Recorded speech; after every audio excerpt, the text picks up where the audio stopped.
All right, everybody, welcome to the Sober by Design podcast. Today, I have a very interesting guest, something maybe a little bit different than what we normally talk about. I have Samantha Lander. Samantha's a functional diagnostic nutritionist, and she's here to share a little bit about what she does with people in recovery and also just in health in general. I think some folks can just grab some really great information from Samantha. So, Samantha, thanks for jumping on today. Oh, thank you for having me. I normally start these episodes just kind of jumping into your past and kind of how you grew up, where you grew up. I think it gives everybody a really good basis for getting to know you, and then, building on that, we can get to where you are now. So if you can just tell us a little bit about your childhood, and we'll go from there. All right. I was born and raised in St. Louis, Missouri, and we did not really relocate a lot. I had one move in my childhood. I have a brother and parents, and we look really good on paper. We always have. But for me, doing a lot of work on myself, I've learned that there is definitely some emotional trauma from my childhood. Um, and I did all the things. I played sports. I felt like I don't have a lot of memories from my childhood. So when people ask me, like, you know, what was it like when you were really little? I don't remember a lot. So I think there was definitely something important. That's an important piece because something must have happened. Hmm. But my therapist and I have decided. And the things I held on to are always a little interesting. They're more like trauma related, I would say. Okay. So yeah. So you were in St. Louis from zero to forever, or like when? No, I went to college. So after high school, I moved out to Michigan. I went to University of Michigan in Ann Arbor, and I went there for rowing. I was always a really um, good athlete, state swimmer, very good rower. So I went out there for that. That was kind of my next move. Nice. And to become a rower in college at a D1 school like that, you obviously had a lot of drive as a young person, um, and a swimmer. I was a swimmer too, not nearly to the level of a D1 swimmer, but I was a swimmer, I and was not a D1 swimmer. I was not a D1 swimmer. D1 rower, which is super impressive. I so as a kid, when you're undertaking that kind of activity, did you feel, did you carry around a lot of pressure? I guess would be my question. Um, it was the team sports. I didn't feel like I'm a big collaborator in life too. I'm an extrovert. I love the tribal things. So team sports for me, I don't feel like I felt as much pressure. Um, we did have some testing like on the erg and stuff, which they were very intense and lots of pressure. But I don't remember feeling an overwhelming amount of pressure with that. When I was swimming, it's more of a individual sport. And that's when I would start to have a lot of anxiety, a lot of panic before every single swim meet or every race. And so I shortly quit that. And that's when I started rowing. And that was just kind of my thing, Gotcha. for sure. But, I was also juggling it. I started using it in seventh grade. Okay. So, yeah. So I was having the wild side and then the what looked good on paper side. Okay. And I was very good at juggling all of it. So you were using drugs and alcohol in seventh grade and managed to become a D1 athlete, which is, I mean, mm, probably not the path that everybody should take, but it is impressive. So what did that look like for you between seventh grade and, say, college? Like, how were you doing that? Um, you know, I we learned to manipulate everything in our life very well, I think, as addicts, or at least I did. I can speak for myself. So for me, I got in a lot of trouble and then I would stay out of a lot of trouble. So in first time I used was in seventh grade, and then eighth grade I got arrested on a school field trip, and then I was just pretty much out of control. And at that point, I was swimming. And I just sort of felt like this, like I'm going to live life on the edge. I'm going to do whatever I wanted. And I thought it was the cool thing to go run away and you stay at your friend's house who like to party and be able to do whatever you want. And my parents became more and more like strict, and there were more rules and more. And I didn't necessarily do well with that. And structure is really good for me. And I think I was losing sight of the structure that I had in my life because I actually wasn't in like some sort of sport.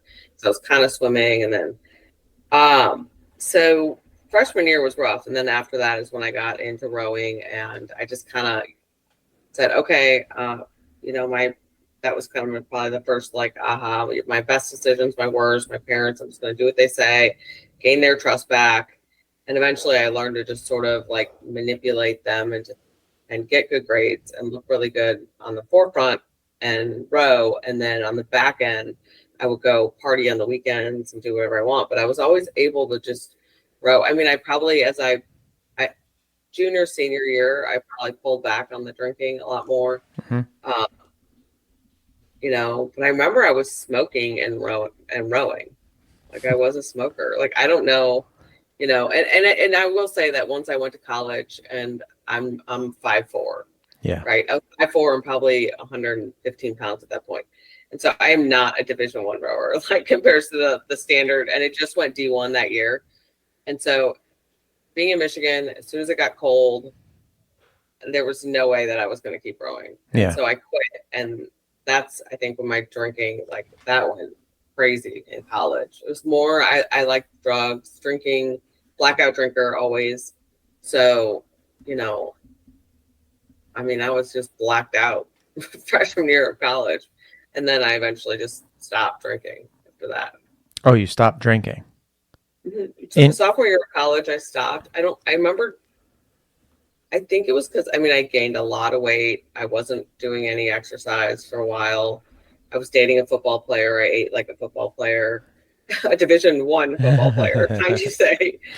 And they're huge. So you have no concept of size, right? Yeah. I always felt small around that. And, I eventually got back into exercise and stuff like that. And I think then I just quit drinking. I was smoking some pot, but I think I laid low until I found my perfect drug, which was junior year of college. Okay. And that's when shit just kind of went. And what was that you found?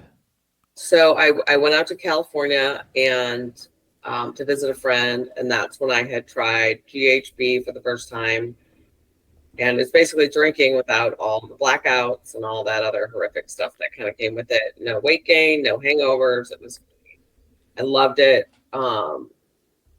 immediately. That was my aha, like drug that people talk about, where it's like, oh my God, I drank in 7th grade and I felt like a whole new person. I did not feel that way. It started with the GHB, and then the next was I started going out there quite a bit. And the next time I went out there, I'd been partying a whole weekend, and I ended up trying meth. And that was like heaven on earth. Self-medicating, ADHD. I felt like I could focus. I had the energy I never had. I was kind of a sick kid. I was always tired, chronically tired, stomach aches, a lot of health issues that that's kind of got me into what I do now, that nobody could ever really figure out. Just kind of threw medication at it. And, I had energy. I felt great. And so I just sort of like found what worked for me. My grades just started to excel when I was using meth because I could write papers, I could read books. It was not like I got high, it was basically Adderall, Yeah. Yeah. I guess Adderall is close to some of the recreational drugs that we know from like a chemical standpoint. I don't know the exact makeup of these drugs, but from what I gather, some of them are like, one molecule away from, Adderall, right? Like I think it's cocaine and Adderall are like I've twins, tried, or cousins, I should say. Yeah, I've been prescribed Adderall, and it's definitely not 100%, but it gives me that same a bit of focus. But I tried Ritalin as a kid, and I ended up not liking it. I never I never touched a pharmaceutical. I wouldn't even take what they wanted me to take, Mm-hmm. um, which was interesting. And cocaine was not my thing. I did not like it. So it was what worked for me. But that first weekend that I tried meth, I overdosed and was in Cedar Sinai. So Oh, geez. yeah, right. Um, so this was around junior, senior year of college. How long did you stay, attached to the GHB and the meth? Like, how long does that Oh, then extend on in your life? until I checked myself into rehab in April 19th, 26. So after college, so I started actually bringing a lot of drugs. I was doing all like the club drugs, a lot of ecstasy too, and Mm-hmm. ketamine. So I started actually bringing senior year of college, bringing them home, bringing them to college with me after I visit, or I ship them. And so I started selling drugs there. And then right after college, I moved out to LA for a job, and that sort of fell through. And I bought two turntables and decided I was going to become like one of the top female DJs in LA because I've always worked a lot. I always had this very entrepreneur mentality. I like to make money. I work. I have a great work ethic. I can say that today. Like, um, you know, I find that when people are paying for your things, then they have control over you. Mm-hmm. As how I think I always thought. Even when I was younger with my parents, all I could think about was like, just make my own money, then I can do what I want. And so I moved out there, and yeah, I was a great DJ. Like I really excelled at it. I was doing really, really well. I was thriving. There weren't a lot of female DJs. I saw that that was an opportunity. I got some great jobs at some great record labels, but my drug use escalated and my selling of drugs escalated. Mm. So I wasn't like selling in the clubs, but I was very interconnected with the gay scene, eventually the straight scene, and that grew rapidly. And I sort of had I'm going to sell a lot of drugs, um, for a lot of money to, I had this number in my head, 7 people, and then I won't get caught, Mm. right? Like Sam's Club or something. And that's what I did for a while. Like I didn't deal with any of the little shit, and I sold a lot of drugs, a couple times a month, and that was it. And then I DJ'd, and I was, but my life was just spiraling out. I got in a really abusive relationship that was completely toxic. I was addicted to the chaos. I couldn't get rid of him. Um, Extremely, extremely abusive. If I tried to leave him, he would scream I was a drug dealer out my apartment window, or hit me, or tie up my dog. Like it was crazy. Yeah. Yeah. Well, that tends to happen when, Yeah. we're living in that life. It is kind of a cliche that's true. That's the strange thing, right? It's like, you're living kind of on that edge, and you're surrounded by drugs, alcohol, whatever it is, and like you always think it's like, well, this is just happening to me, right? And it's like, yeah, but there's also this part of you that's kind of involved in it. And Oh, it, it's like you think it's normal. Like yeah. I was like, I really like looking back. I'm like, I just I knew like the abuse, like the physical abuse, was not normal, Hmm. but like everything else seemed like, okay, well, I just sell drugs. It's like not that big of a deal. Like Hmm. I did not think about the consequences or the repercussions, even to the point of like I could sell drugs to someone who could give them to a child that could die. Right. Like stuff like that. You don't even think about like the steps that go through all of that. Like, um, and like the law, like I guess I didn't get in enough trouble when I was younger. And I probably thought there's a little bit of that, like I'm a superhero, invincible, Sure. ego, lack of humility. I mean, all the things. Sure. And if And you're like you're saying, you're a driven person, right? You were 5'4", very slight person, and you became a Division 1 rower. Things were easy. You weren't, not easy, but things were coming to you. And of course you would think that, like, yeah, I could sell drugs and become, the female version of Pablo Escobar, right? Like that is in your head at that point, right? Because you've done something. Or so it's easy for people, I think, with addiction issues to kind of get there because our brains are just wired a little bit differently. So you're selling drugs, you're a club DJ, so you're living a pretty different type of life at this point. You do eventually get to a point where you stop. And it wasn't the abusive relationship that got you there, from what I can gather, right? So what gets you out of not I mean, what gets you out of that lifestyle? Like Oh. what happens? What transpires? Um, so I decided that this wasn't the life. And I the selling drugs part. So I quit selling drugs. And 2 weeks later, I have a full SWAT raid at my apartment. Because the guy that I had been seeing had brought 9 gallons GHB over to my apartment and put them in my kitchen.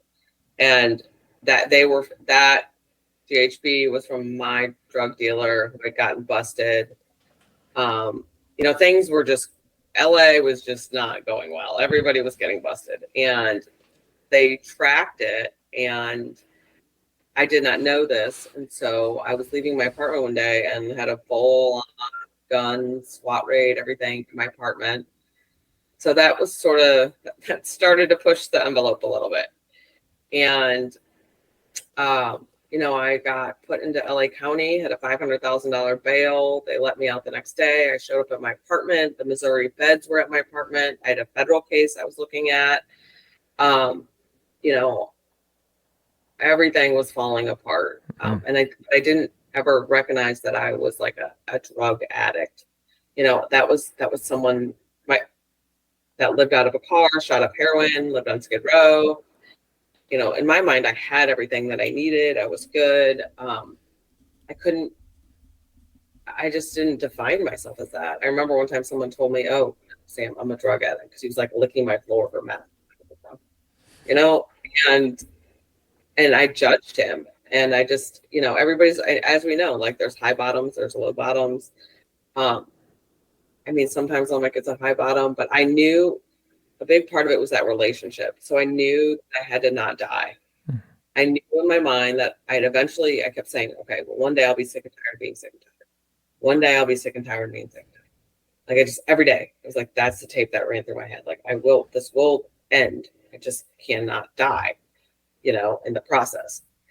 And I visited a friend who was in rehab, and I wanted what he had. It was that simple. And I came home and I looked at my dog, and I realized I could not really stop using meth. And I looked at my dog and asked if I should go to rehab, and she put her head in my lap, and I called my parents and I checked myself into rehab. It's amazing what these animals fucking do. Yeah. Yeah. I was talking to someone who's like, man, my dog has saved my life. Like, I can't tell you how many times I had to come home that I would have been out for 5 days on a bender if I didn't have to come home to my dog. Sure. So in April 19th, 2006, I checked myself into rehab, and I did. I have not touched any of those drugs for 13 years, or more than 13 years since then. Mm-hmm. So it's more. Then I relapsed on alcohol 13 years later. But I was on that pink cloud, man. Life was so good. It was so good. I would, if I could bottle up my experience in rehab and sell it, I would be like a billionaire. It was just so good. I was laughing again. I met amazing people who understood me. I was, oh my God, it was so good. Like, it makes me want to cry. It was so good. Yeah. Prison, didn't use. I had, I did my LA County time. I self-surrendered. I did all that. I did not use. I got out. I moved home. I got a federal indictment with 22 years to life, and I did not use. I went to meetings. I didn't have any desire to use. And I went and I ended up having federal prison time. So I did 27 months there. Wow. Yeah. And I mean, I did not use, I got out, I got a job. I was making six figures within 2 years. Like, um, the gifts of sobriety were just unremarkable. I was so happy to be alive and out of what I was in. Yeah. That's a pretty crazy story. Yeah, that's how it happened. Yeah. Yeah. So there was a couple things in there. One, you obviously spent time in prison, which is big, and the fact that you were able to do that and then come out and not sort of use again, I think is a testament to your strength and your recovery. Um, you did mention that you had 13 years not using drugs, and then you had a setback with alcohol. So is that a recent setback, or I'm just trying to, Yeah. yeah. Yeah. So I had, I was really struggling with my health after I got out of prison. Um, I don't know if it's what they fed you or what. Like, I mean, I had cystic acne. I would chronic diarrhea. Hmm. I was so sick. But I was like the healthiest. Like, I ate perfect. I was super clean. I became a personal trainer. I was doing all the things, but I just felt like shit all the time. Hmm. And that's how I got into the functional nutrition stuff and the lab testing. But I think part of that was my higher power saving me, because there's no way I would have put alcohol in my body with how, or anything with how bad I felt. And so I kind of got my health in order. And I don't know. I think I all I can pinpoint on my relapses. I was in a toxic marriage, and I started to go through fertility treatment, and the obsessive compulsive behavior began because you have zero control. Hmm. And it was harder than prison. Like, when I try to tell people going through infertility stuff, it was harder than prison, because I'm also very, like, I do everything holistically, but now I'm doing Western medicine. So I'm plugging all this crap into my body, which goes against everything I believe in. It's not working. I have a husband who not really on board with a lot of it. Um, and so I just sort of started, like, I think I just started spinning out. And then my husband had 23 years, and this is his path. I probably, in my mind, I wanted to use again, so I supported this behavior. Hmm. But he got sober at 16 and all he did was smoke weed. And I'm like, well, fuck, I did a lot more than that. You just smoke weed, you're fine. Like, and we had such issues, like, already. I was like, maybe you should just smoke some weed, Yeah. like, I don't know. And that happened, and he started drinking and using while I was pregnant. I ended up getting pregnant, and I was ready. Like, it looked so fun, right? And he was now on board, because he worked a really good program when I met him. Like, there was no way. Like, um, and I had the kid, baby, and I had postpartum. Like I said, I love to work. I like to make money. I thrive off work. Or even I've learned, like, service work or just being a part of things and having a lot going on is how I thrive. And I was not working. I'm not very maternal.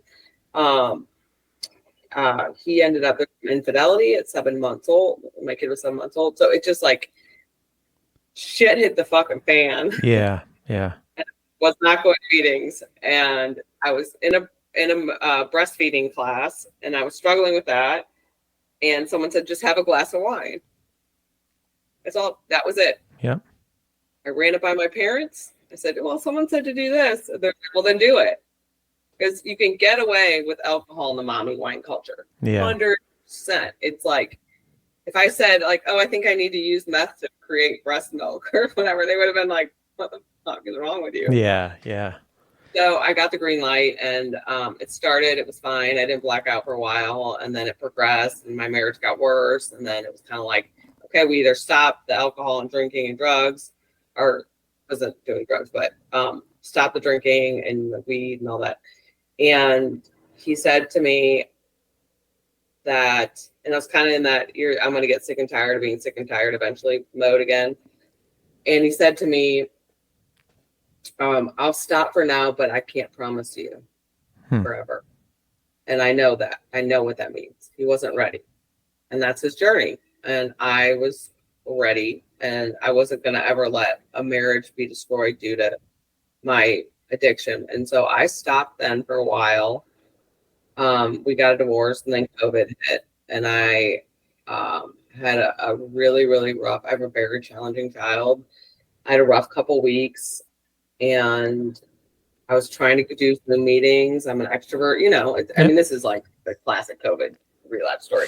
So I started drinking again and it was, again, fun for a while. And then I just got where I was like, it was part of it was like, I was emotionally incapable. I got to the point where of handling anything in life. Like I had so much trauma that I hadn't dealt with. Come to find out, I didn't really deal with my trauma from prison. I dealt with a lot before it in my California life, but I didn't deal with any of the emotional stuff in prison. I didn't a lot from my childhood, just toxic relationships, and then the stuff with my kid and my ex-husband. It was just the separation anxiety when he would leave me. Like it just I could not. I didn't have the capacity to deal with anything. So I just literally it was every day at about 3:30 or 4. There was a bottle of gin going down me. Wow. I eventually would once I picked up my kid and had to get him home, I'd start just taking airplane bottles. I was hiding alcohol from my own self in my house. Like I was, and it would always start about 3:30 or 4 every day. I'd still get up, I'd still work. I was, definitely slightly functional, Yeah. but yeah.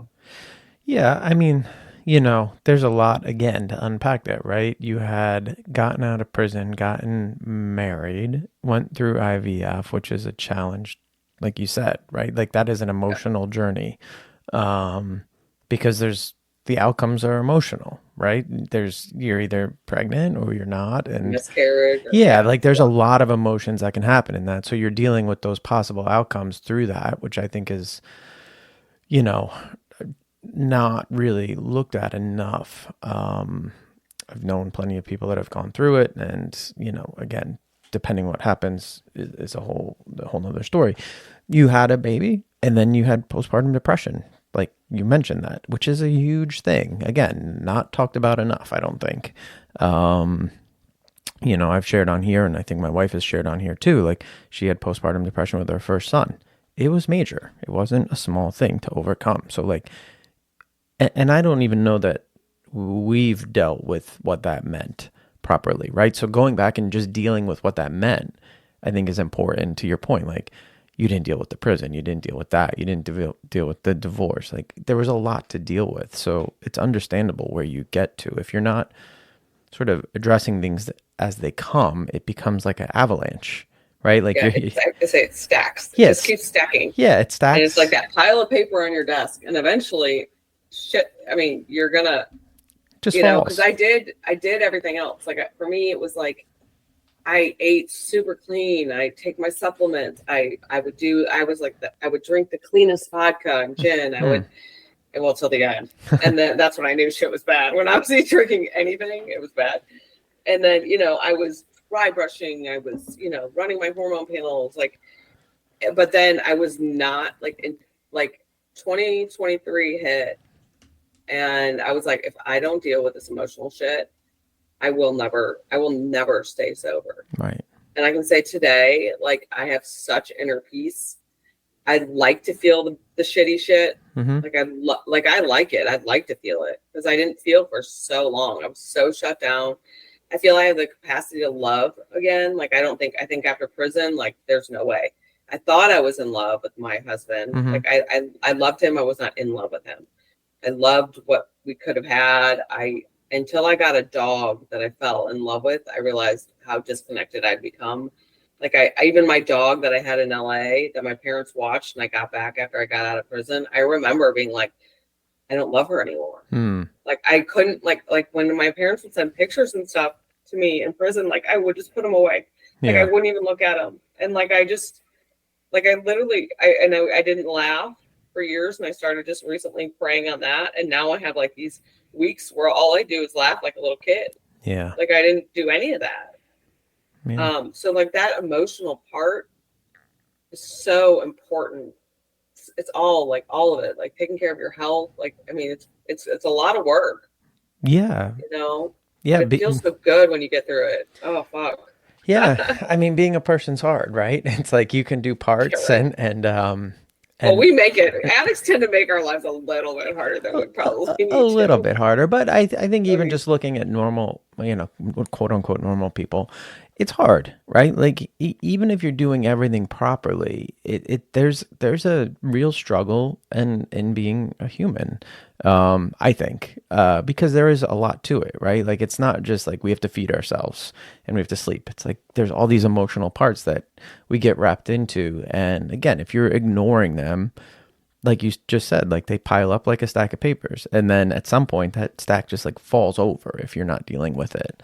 And I think that is the challenge, right? So like taking care of it, on a consistent basis, just like you go to the gym, I think is an important thing. And it's something that I do talk about on here. Like I go to therapy. I think it's important. It's just as important as the gym for me.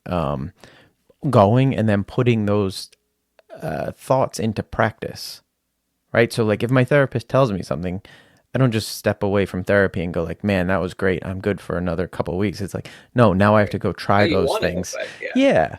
And sometimes the things work and sometimes they don't. But I think it's this constant cycle of at least acknowledging something is maybe not as good as it can be, and then trying to find a fix for it. And that's what you do with your head or your mental state, and then you have your body, which I think, from what I gather, you are doing some good work in that. And I want to talk about that because you know sometimes things happen, and for me at least on this podcast, and I end up talking to the right people at the right time. And just so you know, like we've been dealing, my son is actually like on a gut cleanse kind of thing, my older son.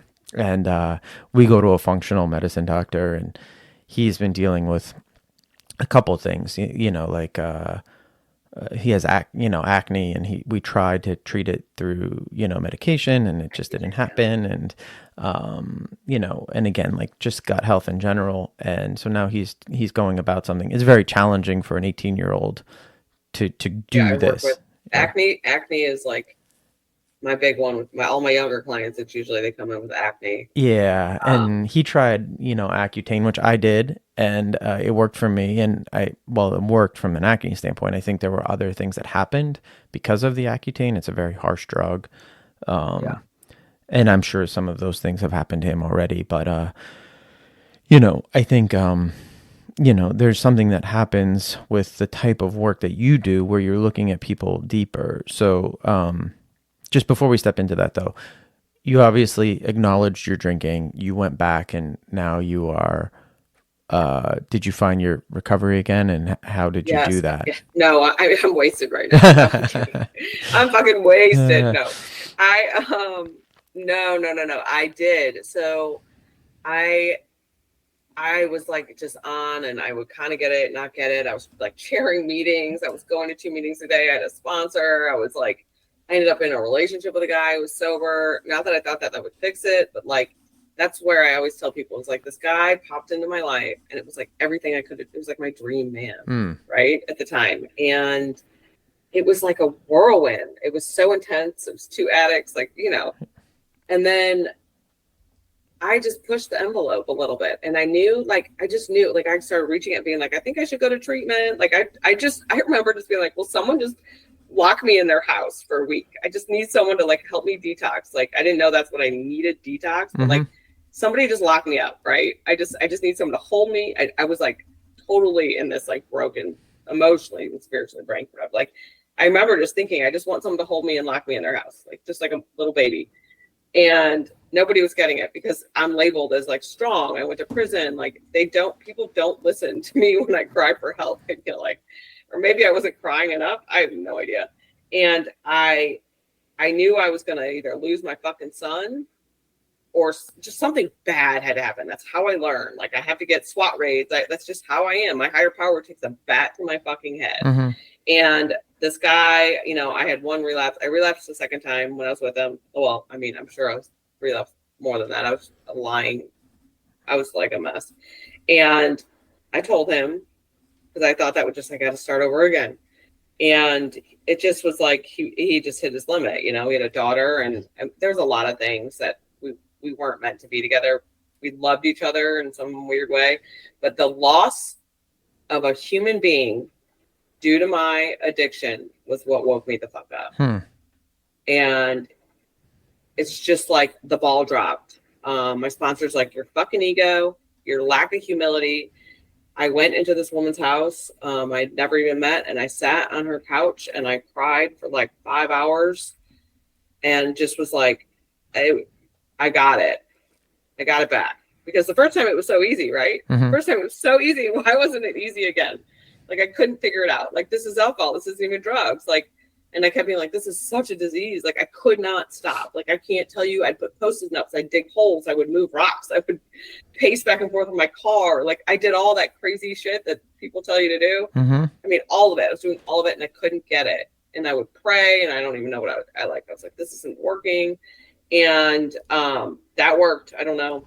And I have not had one craving. I don't think about it. I've been chairing a meeting for 2 weeks. As a felon, I got accepted to go into the county jail and chair a meeting in there, which has been a dream of mine. Because I was in prison, I was the first federal female inmate to leave and go tell her story to high school kids. Okay. So I knew I had a passion for that. You know, I had to find what service work meant for me. And it's not picking up cigarette butts and cleaning up coffee or whatever right here. And so, and I know that I have to do all this stuff to stay sober because I stopped and I relapsed. So I figure, you know, I'm doing whatever everybody else I see and they have lots of time is what I'm doing. Because I was not grateful for my 13 years by the end. I totally took it for granted. And so that's what woke me up. And I mean, I sponsor people. I work with nonprofits. Like, and now I work with a lot of women, I guess you can segue this too, who have had, you know, usually alcohol, but drug or alcohol problems, and their bodies are just wrecked. And they really, you know, they're looking into like how to optimize their health. How can I fix my gut? Like a lot of us have anxiety, depression, hormone imbalances, acne, our eczema, psoriasis, constant bloating, inability to lose weight no matter what they're doing. A lot of people you find in recovery, like it's funny when I was a personal trainer, how many personal trainers were in recovery. Because it's like kind of we go into that, we just take our addiction and we kind of go into that. And or we become sugar addicts and things are just horrible. Sugar is like, oh my God, that part in the book where it says just switch to sugar. I'm like, oh. Yeah, that's a big one. So, I mean, I know I switched to sugar early on. I think I went from beer to, cookies at meetings, right? They always have like Oreos or fake Oreos. And then Swedish fish. I ate like pounds of Swedish fish, which is just pure sugar. It's disgusting. I craved those when I was pregnant. Yeah, they're delicious. You should get Smart Sweets. So Smart Sweets have Swedish fish, but they don't have the sugar. Yeah, I've seen those. The problem is like, I just would want the real ones. So I still eat them now and then, but I try to be good. I really do. And I try my best to stay away from sugar. It's something I actually track on a daily basis. Like, have I eaten processed sugar is a big thing that I track. And because it's just bad for me personally. Because I don't use it. It's like a comfort thing for me, you know? Well, yeah. And what I tell people too is like I get a lot of like food people who are now addicted to food and they like, I can't lose weight. I don't know. I just like binge eat.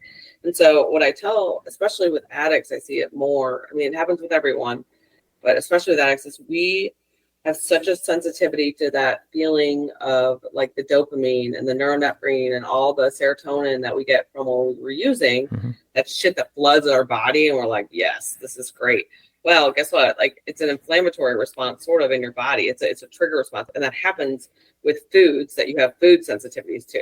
Yeah. So I run like a food sensitivity panel on people. And what we find out is like all the foods that they've been eating all the time that they can't stop eating are the ones that they're reactive to. It's creating that same feeling that they used to get when they used, and they just want more. You want more. And it's like they might be eating spinach, but then they'll like binge on spinach, Right. and then it just turns into like, but then there's like emotional, obviously, a component too with some people. But that's what I always find really interesting is when I run a food sensitivity test on someone who's in recovery or whatever has the tendencies, and they all of a sudden are like, I don't even crave food, I don't binge on food, it like all goes away. Hmm. And it's like such a peaceful place. And that's how I got into it, sort of. It's like I ran that first lab, and I remember looking over at my guy I was dating at the time, and we were like sugar addicts, like, but we would eat like Splenda everything. Like everything was like sugar free to try to be good, but like so much of it. And we looked at each other and we're like, we don't want to eat. Like it was nighttime where it usually happens. And we're like, we actually are okay. Yeah. Like that drive was gone. So, you are a functional diagnostic nutritionist. So, what? I go to a functional medicine doctor, right? So, like when I go see him, he runs the complete blood panel, and we talk about my markers and all this stuff. And at the end, I come out. There's no prescriptions. It's more just like a lifestyle thing. You are very focused on the nutritional part of it. So somebody comes to you, what happens at that for this meeting? Okay, so I do similar stuff to a functional MD because Okay. I'm licensed to run all those same labs, which is amazing. And that's kind of where I wanted to get. So if I usually book a health clarity call, and that's where we talk about the day you were born, if you were C-section or vaginal birth. And we go through the entire health history, whether like you had ear tubes, what your diet like was growing up, what the trauma was like. Like I have a lot of clients who have a lot of trauma really, really young. And that is going to mess with your gut microbiome. That's going to mess with your adrenal glands. And so we look at everything. We look at your mouth health. We look at, were you on birth control? Were you just everything I can think of and everything that they can come and bring to the table, we talk about in that 45 minutes, and it's totally free. And then I kind of come up with what I think will be the best thing to get them to where they want to be and feel their best. So everybody has different goals. And that's typically where I start telling them, okay, well, the labs that I almost always run, so would be a food sensitivity test, a GI panel, comprehensive GI panel, and a hormone, adrenal panel, organic acids. It does all that. I'm really picky about my labs. I'm picky about my supplements. I always want the best drugs for everyone, Mm-hmm. the best supplements, the best everything. Sure. I'm just a supplement pusher now. No. And So yeah, that's kind of what it looks like. yeah, and I will say that my doctor has always said that my gut is probably wrecked from my drinking, and it's something that I should start to look at. Do you find? I mean, just anecdotally, I guess it would be because there's probably no real study that is on paper. But anecdotally, do you find that people who have maybe been more prone to alcohol as their substance of choice have worse outcomes when it comes to their gut health, or is it sort of even across the board? Is it just in like an American diet kind of thing? So I think everybody's kind of got some gut health problems, but when I see females that have been, heavy, not even heavy, like one glass of alcohol can do this, but like any alcohol use for females is going to destroy their hormones. Like bottom fucking line. Like one drink a week, you will experience the anxiety, you will damage your gut health. So heavy drinkers, I mean, you've wrecked your gut microbiome, you've killed the microvilli, you probably have a leaky gut, you probably picked up infections. But the biggest thing that I see with women drinkers is the hormonal response that you get. Your blood sugar is a mess. So we have to work on stabilizing your blood sugar. We check for underlying infections in the gut. We've got to heal the gut. But stabilizing that blood sugar is a really, really big one because alcohol just spikes it and brings it down, and you're almost like a pre-diabetic dealing with that, and your mood, and then you'll see a lot of the anxiety that comes at night when people drink. So remember when you drink and you wake up at like 2 or 3, right? So that's when your detox pathways start to kind of work. And that's why we wake up, because your body's like, what the fuck have you done? Like, and it will always choose alcohol as the preferred thing to detox. It won't go for the hormones that you need to flush out on a daily basis. It won't go for the toxins that you kind of inhaled during the day. Like, we are bombarded with crap, like even like we can't avoid on a day. Like, I mean, the other day I was running stairs and there's a car wash right by the stair thing and they turned it on. I was like, oh my God, like here, I can't control it. I'm literally inhaling this while I run up and downstairs. So that, you know, that's a sign. Like, I tell people, like, because most of my clients are like, yeah, I wake up at 2:00 every time I drink. Your liver is congested. Like, you're not detoxifying the way you should. And so those hormones build up in your body. And a lot of women become super estrogen dominant, and then they're like PMSing. They feel like they're pregnant. They're bloated. But when you have that excess estrogen, it's going to bind to bacteria in the gut. And so if you don't work on the gut to remove all that bad bacteria, your estrogen is going to stick around in there. And so it's just, and then cortisol alone, every time you drink, it feels good. It relieves anxiety, right? It's great in the moment, but then it stresses the body out and you're going to have a cortisol response and your cortisol is going to spike and then your body, you know, so it's just, it's horrible. It's a horrible loop. And then just jumping back a little bit to the female component of this, you know, obviously there's different types of birth control. I would imagine that some of that, because you mentioned it, and so I'm just going to dive back to it. Like, birth control, it is so prevalent in our culture, right? But I think from what I gather, I've seen some pretty harsh responses to that drug, right? It's a pretty rough drug. Like I said, Accutane's rough. I think birth control is right up there. Like, well, if females do Accutane, they have to go on birth control. So right. Well, yeah. because they're children. Because if they have a child, the child will be, yes. Yeah. It's the odds of it having issues. Yeah. Actually, my son had to sign a pledge that he would not get anybody pregnant when he was on Accutane. Like, it is that bad. Yeah. Like, I could talk about Accutane a little bit, but like, it is a brutal drug. Yeah. And when we put him on it, it was like, it was a real kind of conversation in my head and you know, just, is this worth it? And his acne, you know, was something that he, you know, struggled with, and it definitely has an impact. So it's like, what was worse? And the fact that it didn't work, I think is really hard for him now. Right. But like, that's neither here nor there. Oh yeah. I didn't know it. But so when I was in prison, I actually got acne for the first time ever. And they switched everything to a soy diet. Yeah. But they said this was a soy option. It's healthy. I didn't know. Like, I was living off pork rinds and I'm counting calories and reading Shape magazine, trying to figure it out. Even though I was an athlete, I was doing like count calories, eat less, work out more. I worked out like a psychopath.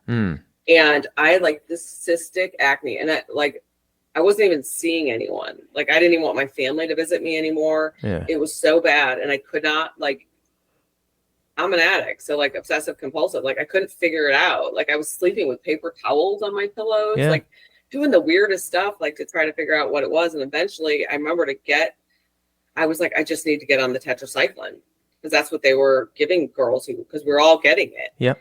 And they didn't believe me. And what I did is I took a white gel pen, because they're like, well, until it's pussy, we won't give it to you. I took a white gel pen and I put literally made them look pussy to get that medication. Yeah. And I was on that for a good 3 months. It's like the hardest antibiotic. Like, already I had health problems. Yeah. You know, I mean, my GHB is made with concrete cleaner. Like, I was drinking it. Like, I can't.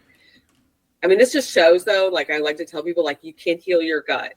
Like, I've done it now, like, numerous times. Like, I'm on the path now after my relapse. Like, my gut is okay. Yeah. It takes time, and you need a really good practitioner who knows what they're doing, but you can heal your gut and you can heal your body from all the shit we've done. Yeah. But man, that acne, I didn't even want to like leave my house. So I know where he's at or where you've been. And it's even like the fertility stuff. It's like, what's the best route to go? And all I can say with your son is, like, he did it, but like, lucky that you guys have a functional practitioner who can help repair the gut damage, hopefully, and the damage that was done. You know, you got to remember, it compromised his gut, and therefore he probably picked up some underlying like parasite, or if he has it, he probably has Candida, SIBO, or a parasite, or all of the above. So getting proper testing for that is what I would recommend. Like, and do the test the right way. A lot of practitioners don't do it the right way, and we can always talk about that another time or whatever. Yeah, no, it's a big thing. And then, again, I worry about the younger, I worry about everybody taking anything that's messing with your hormones. So that's Yeah, why, well, I yeah, always say a copper IUD. I'm yeah. always like, just get a copper IUD. They're putting girls on birth control at like 7 years old now because uh, I had a girl the other day that had gone on to it, and she hadn't even had her period. Oh, she had migraines. And they put her on birth control for Yeah, migraines. seven, Yeah. uh, grade or 7 years old or something like that. I was That's so young. crazy. That's crazy. I was like, and now she's working with me. Yeah. Yeah. I mean, the amount of prescriptions in general, I think that we throw out there just is bonkers. So you got to imagine that Yeah, everybody's kind of messed up internally. At this point, I don't really go to my normal doctor. yeah. A normal doctor, whatever you want, whatever normal is. I haven't been to like just an MD in quite a while. I do everything with my functional doctor, and that's been enough for me. Again, and it is really again focusing on trying not to eat the sugar, trying to reduce stress, like all these little hacks that actually add up to a bigger picture of good health. So, how do you find your patients' outcomes? Are they mostly positive? Are they, Mhm. yeah. I think I get a lot of like, oh, I just like I think I mean, the common symptoms that I see are the brain fog, lack of libido, bloating, can't lose weight. Mm, I mean, there's others, but let's say those are the most common. And typically, the brain fog, the increased energy, libido is usually the last one we kind of see. But then I will get some people who are like, whatever you're doing, you got to stop because I can't handle it anymore. Like hmm it's my libido is like too strong. Okay. But I would say 95% of my clients, by the time they're done going through everything, get to where they want. But if there's that other 5% where I don't necessarily know if they're making some other lifestyle factors or there's an emotional component that's keeping them sick that I don't particularly like. I don't dive into. It's definitely very emotional what I do with the people, but I'm not a therapist. I don't get into that. I don't want to sober coach people. Like I will refer out to people Yeah. for that stuff, but or it's like we'll get into doing like heavy metals. We'll be looking at mold. We'll just keep going until we can figure it out. Um, and those are my tougher ones that I see. But I'm as I said, I'm very driven and I'm kind of a bulldog, so I will do that for other people.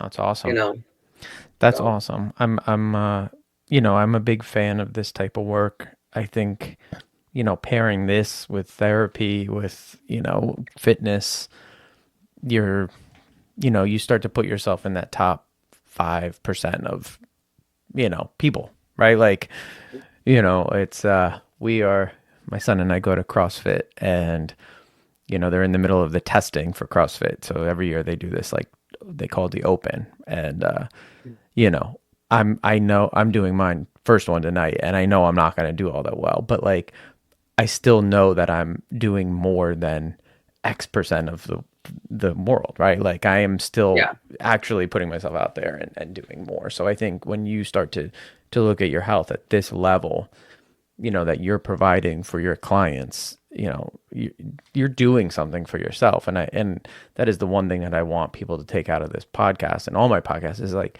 do something for yourself, whatever it is, right? If it's sitting down with a therapist or if it's sitting down with somebody like yourself or going to the gym or, just going for a walk, it's like, yeah. you got to do something Like for that's what I yourself. tell people too. It's like people are like, well, it's so expensive. I mean, it's an investment. I'm not Yeah. gonna lie. I've Yeah. spent so much money on my health, like I can't even begin to tell you.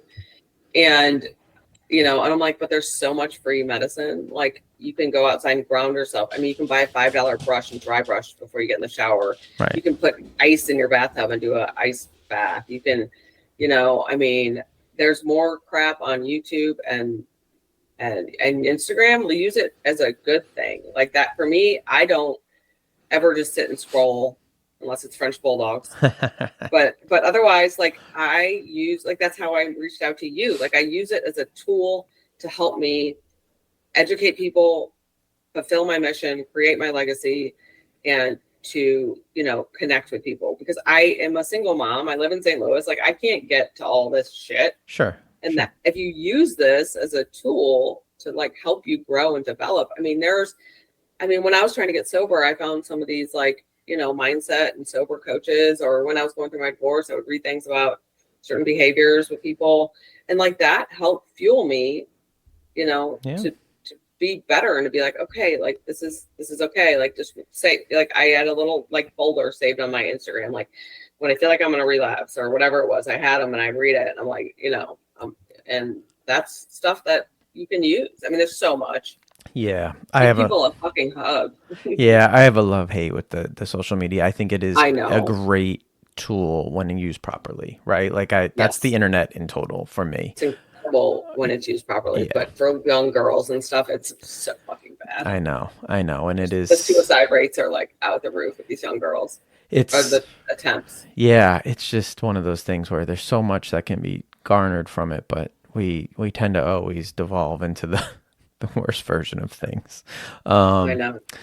So before we wrap up, and I know that you have stuff today, and I want to get you there, but I always like to leave people with, I'm big into music, TV, movies, books, anything like that. So I always ask folks for some sort of recommendation in the media world, something that you're really enjoying at this time. And the fact that you were a DJ, I'm guessing maybe you still like music. I don't know.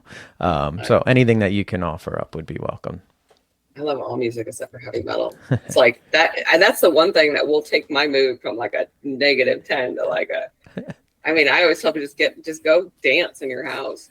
So music, or a book. Okay. Anything. Okay. TV. Okay. Whatever. What am I watching on TV? So I really like, there's a new show where they take a bunch of twins. So Be My Health one. They take a bunch of twins, and I totally forgot the name of it, but they give one a carnivore diet and one a vegan diet, and then they study that. So that's a cool one to look at. That's on Netflix. Do you like that? That's a Netflix one. Yeah. Yeah. And then I am also finishing the second season of The Bear. I do like that show. It's a great show. And then as far as music, oh my God, that's such a hard one when people ask me that. I'm really into Noah Kahan. Noah Khan. I really like him. And then as far as electronic music, so I played a lot of house. I listened to my friend, it's DJ Mark LaPlante. He has a Secret Sounds on SoundCloud. He's just a local DJ, but he plays really good like vocal house that I like. I'm kind of like an ADD music person, all over Spotify, all over Pandora. Yeah. I'll be the one in yoga class that will literally Shazam a song in the middle of like hot yoga. They're like, who the fuck is this? Like, yep. No, those are good. I've talked about The Bear on here a lot. I think The Bear is so good. So good. It's such excellent writing. It's filmed well. It's some of those episodes were so intense for me that I had to just like watch one and put it down. And I just binged second season. Yeah. I was like, I guess I'm going to sign up for Hulu again. I was like, I can't take it anymore. And Noah Khan is one of our favorites. We've seen him in concert as a family. We went to see him, and we're going to see him again this summer up at Fenway Park in Boston. Just a talented dude. And so he's coming to St. Louis, and I should have bought tickets right away because they were like $40, and now they're like insane. But I think I might just do it. Yeah, it was a really good show, and he is a big mental health advocate. So if you could probably read the story. I think he wrote an op-ed in I think it was the New York Times about mental health and just his struggles with mental health. So a lot there. That's why I like this song so much. Yeah. They hit me hard. Yeah, they do. There's some hard ones. So for me, this becomes increasingly hard, but I will say that my wife and I started watching the series True Detective, which is an HBO series. It's I love that. Yeah, and so we're in the first season, which is Woody Harrelson and Matthew McConaughey, and it's like, again, pretty intense. I think we are able to get through maybe one episode a night, and my wife is like, that's enough. Last night I looked at her. I'm like, "Are you liking this?" And she's like, "I don't know. I don't think so, but I don't want to stop either." Like, That's like Breaking Bad for me. yeah, And yeah, then Orange is the New Black. So the first season of Orange and the Blue Black is the New Black. It's kind of like it was kind of how it was until yeah. it got fucking crazy. But then for Breaking Bad, like all that meth, and I was like, oh. But then that also got crazy. So I was like, Yeah. I can't relate to this, but you I, know, I mean, we can't really relate to the True Detective thing, but it's so intense. It's like yeah, it feels like certain episodes of The Bear. Like The Bear was like okay, and then there was certain episodes where we were like, that's it for the night, and I would have to like take 2 nights off. That's kind of what True Detective is, but that's maybe a testament to the writing. Like it's hitting like so many nerves, and I do like shows or any sort of art or medium that hits you like that deeply. yeah. Um, The so Beef was good. Beef was good yeah. on Oh yeah, Netflix. yeah. I want to see that too. Um, it's just a lot of good stuff out there. But I love those picks. I will make sure that I link everything in the show notes. Again, if you just want to like leave people with a final thought, and then we can Sure. call it an episode. All right. So I would say that don't feel discouraged that you can't actually heal your body from whatever damage or whatever has been done, even from your childhood. It doesn't necessarily have to be drinking, and that to be proactive about your health and not reactive. As the biggest thing is like you're not going to get better by just sitting around doing nothing. And you shouldn't wait until you get to the point where, at least where I was at, where I was just like sick all the time. And like, I feel like I was kind of born with this way, but don't wait. You don't have to wait until you get like a chronic like symptom. Just why not live that healthier life just because you want to, not necessarily because something, you didn't have to have a symptom. And symptoms are your body's way of telling you something is wrong. So be grateful if you have them. Great, great. And Thank you. then, oh yeah, and then I guess I do that clarity call. So if anybody wants to do a 45-minute clarity call with me, it is totally free. I will give you the link for that. Okay. Or Instagram. It's CFit Living, SEEFIT, and then living. The link is on that. You can DM me on that. It's pretty much my easiest way. My website's pretty outdated. Awesome. Yeah, and everything's going to be linked in the show notes, and Samantha's Instagram tag will be on the cover art as always. So please give a follow. And really, if you're struggling at all with any sort of health, I am a huge advocate of functional medicine. Um, Seen it work in my house, and Good stuff. I will recommend it for just about anybody. So Samantha, thanks for being on. Thanks for sharing your story. There was a lot there. I am sure that you'll get at least one or two people reaching out. I think that you are doing great work, and appreciate you being on today. Everybody, if you could like, subscribe, follow, it does help in some way.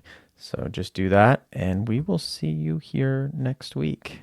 Thanks again, Samantha. Yeah, thanks for having me. Yeah.